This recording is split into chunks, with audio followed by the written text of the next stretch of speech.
Item ಯಾವುದೇ ಇರಲಿ try ಮಾಡಿ ಆಚಿ ಚಿಕನ್ ಮಸಾಲಾ. ಬೆಳಕು ಕೊಟ್ಟ ನಮಗೆ ಭೂಮಿ ಹಕ್ಕು ಕೊಡಿ ಎಂದು ಸಂತ್ರಸ್ತರ ಪ್ರತಿಭಟನೆ. ಕೇತುಗ್ರಸ್ತ ಚಂದ್ರಗ್ರಹಣಕ್ಕೆ ಕ್ಷಣಗಣನೆ ಎಲ್ಲೆಲ್ಲಿ ಗೋಚರ. 17ನೇ ಬಜೆಟ್ ಮಂಡನೆಗೆ ಸಿಎಂ ಸಿದ್ದರಾಮಯ್ಯ ಸಿದ್ಧತೆ. ಸುದ್ದಿಯನ್ನು ನೋಡೋಣ ಸಮಗ್ರ ನ್ಯೂಸ್ ಟಾಪ್ನಲ್ಲಿ.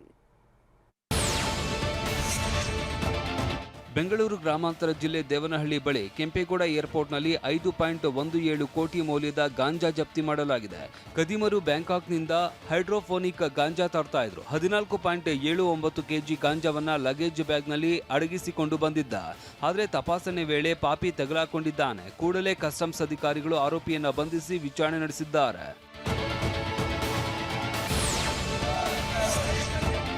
ಶಿವಮೊಗ್ಗದಲ್ಲಿ ಶರಾವತಿ ಮುಳುಗಡೆ ಸಂತ್ರಸ್ತರ ಹೋರಾಟ ಮುಂದುವರೆದಿದೆ. ಸಾಗರ ತಾಲೂಕಿನ ಹೊಳೆಬಾಗಿಲು ಸಿಗಂದೂರು ಸೇತುವೆ ಮೇಲೆ ಪ್ರತಿಭಟನೆ ನಡೆಸಿದ್ರು. ರಾಜ್ಯಕ್ಕೆ ಬೆಳಕು ಕೊಟ್ಟ ನಮಗೆ ಭೂಮಿ ಹಕ್ಕು ಕೊಡಿ ಅಂತ ರಸ್ತೆ ತಡೆದು ಆಕ್ರೋಶ ವ್ಯಕ್ತಪಡಿಸಿದ್ರು. ಇನ್ನು ರೈತರಿಗೆ ಕಿರುಕುಳ ಕೊಡ್ತಾ ಇರುವ ಅರಣ್ಯ ಅಧಿಕಾರಿಗಳಿಗೆ ರೈತರು ಧಿಕ್ಕಾರ ಕೂಗಿದ್ರು.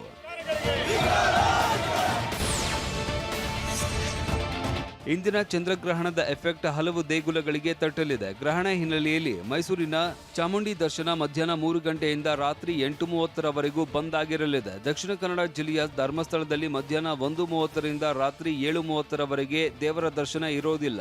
ಇನ್ನು ಕುಕ್ಕೆ ಸುಬ್ರಹ್ಮಣ್ಯದಲ್ಲಿ ಇವತ್ತು ಮತ್ತು ನಾಡಿದ್ದು ಸರ್ಪ ಸಂಸ್ಕಾರ ಸೇರಿದಂತೆ ಯಾವುದೇ ಸೇವೆಗಳು ಇರೋದಿಲ್ಲ. ಬೆಳಗ್ಗೆ 9 ಗಂಟೆಗೆ ದೇಗುಲ ಬಂದ್ ಆಗಲಿದೆ. ಭೋಜನ ವ್ಯವಸ್ಥೆಯೂ ಇರಲ್ಲ.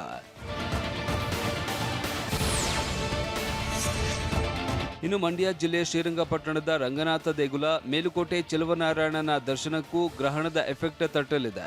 ಮಧ್ಯಾಹ್ನದಿಂದ ರಾತ್ರಿವರೆಗೂ ದರ್ಶನ ಇರೋದಿಲ್ಲ. ಕೊಪ್ಪಳ ಜಿಲ್ಲೆಯ ಅಂಜನಾದ್ರಿ, ಹುಲಗಿಯಲ್ಲೂ ಗ್ರಹಣ ಆಚರಣೆ ಮಾಡಲಾಗ್ತಿದೆ. ಹೀಗಾಗಿ ಮಧ್ಯಾಹ್ನ 12 ಗಂಟೆವರೆಗೆ ಮಾತ್ರ ಭಕ್ತರಿಗೆ ದರ್ಶನ ಭಾಗ್ಯ ಸಿಗಲಿದೆ. ಇತ್ತ ಕೋಲಾರದ ಕೋಲಾರಮ್ಮ, ಸೋಮೇಶ್ವರ, ಕುರುಡುಮಲೆ ವಿನಾಯಕ, ಚಿಕ್ಕ ತಿರುಪತಿ ದೇಗುಲಗಳು ಮಧ್ಯಾಹ್ನ 1 ಗಂಟೆಗೆ ಕ್ಲೋಸ್ ಆಗಲಿವೆ. ಕೇತುಗ್ರಸ್ತ ಚಂದ್ರಗ್ರಹಣ ವೇಳೆನೆ ನಂಜನಗೂಡಿನ ನಂಜುಂಡೇಶ್ವರ ಎಂದಿನಂತೆ ದರ್ಶನ ಇರಲಿದೆ. ಜೊತೆಗೆ ಚಾಮರಾಜನಗರ ಜಿಲ್ಲೆ ಮಲೆ ಮಹದೇಶ್ವರ ಬೆಟ್ಟದಲ್ಲಿ ಎಂದಿನಂತೆ ದರ್ಶನ ಇರಲಿದೆ. ಹಿಮವದ್ ಗೋಪಾಲಸ್ವಾಮಿ ಬೆಟ್ಟದ ದೇಗುಲವು ಎಂದಿನಂತೆ ತೆರೆಯಲಿದೆ. ಇನ್ನು ರಾಯಚೂರಿನ ಗಡಿಯಲ್ಲಿ ಇರುವ ಮಂತ್ರಾಲಯದಲ್ಲಿ ಇವತ್ತು ಎಂದಿನಂತೆ ರಾಯರ ದರ್ಶನ ಇರಲಿದೆ. ಶ್ರೀಮಠದತ್ತ ಭಕ್ತರ ದಂಡು ಹರಿದು ಬರ್ತಾ ಇದೆ.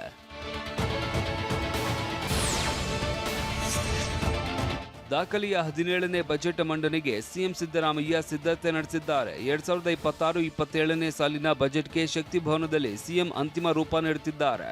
ಈಗಾಗಲೇ ಎಲ್ಲ ಇಲಾಖೆಗಳು, ಸಂಘ ಸಂಸ್ಥೆಗಳು, ಸಂಘಟನೆಗಳು, ಸಮುದಾಯದ ಮುಖಂಡರ ಜೊತೆ ಸಿದ್ದರಾಮಯ್ಯ ಸಭೆ ನಡೆಸಿದ್ದಾರೆ. ಜೊತೆಗೆ ಆರ್ಥಿಕ ಇಲಾಖೆ ಅಧಿಕಾರಿಗಳ ಜೊತೆಗೂ ಸರಣಿ ಸಭೆ ಮಾಡುತ್ತಿದ್ದಾರೆ. ಮಾರ್ಚ್ 6ರಂದು ಗ್ಯಾರಂಟಿ ಯೋಜನೆ ಆರ್ಥಿಕ ಹೊರೆ ನಡುವೆ ಬಜೆಟ್ ಮಂಡನೆಗೆ ಸಿಎಂ ಸಿದ್ದರಾಮಯ್ಯ ಸಜ್ಜಾಗಿದ್ದಾರೆ. ಜಿಬಿಎ ಚುನಾವಣೆಗೆ ಕೇಂದ್ರ ಸಚಿವ ಎಚ್.ಡಿ. ಕುಮಾರಸ್ವಾಮಿ ಭರದ ತಯಾರಿ ನಡೆಸಿದ್ದಾರೆ. ಜೆಡಿಎಸ್ ಕಚೇರಿಯಲ್ಲಿ ಗ್ರೇಟರ್ ಬೆಂಗಳೂರು ಜೆಡಿಎಸ್ ಮುಖಂಡರ ಜೊತೆ ಸಭೆ ನಡೆಸಿದ್ರು. ವಾರ್ಡುವಾರು, ಮತಗಟ್ಟೆವಾರು ಸಂಘಟನೆ ಮಾಡುವ ಬಗ್ಗೆ ಕುಮಾರಸ್ವಾಮಿ ಸೂಚಿಸಿದ್ದಾರೆ. ಎಲ್ಲಾ ಭಾಗಗಳಲ್ಲಿ ಪಕ್ಷದ ಚಟುವಟಿಕೆಗಳು ನಿರಂತರವಾಗಿ ನಡೆಯಬೇಕು. ಸ್ಥಳೀಯ ಕಾರ್ಯಕರ್ತರನ್ನ ವಿಶ್ವಾಸಕ್ಕೆ ತೆಗೆದುಕೊಂಡು ಹೆಜ್ಜೆ ಇರಿಸಿ ಅಂತ ಮುಖಂಡರಿಗೆ ಸೂಚಿಸಿದ್ದಾರೆ.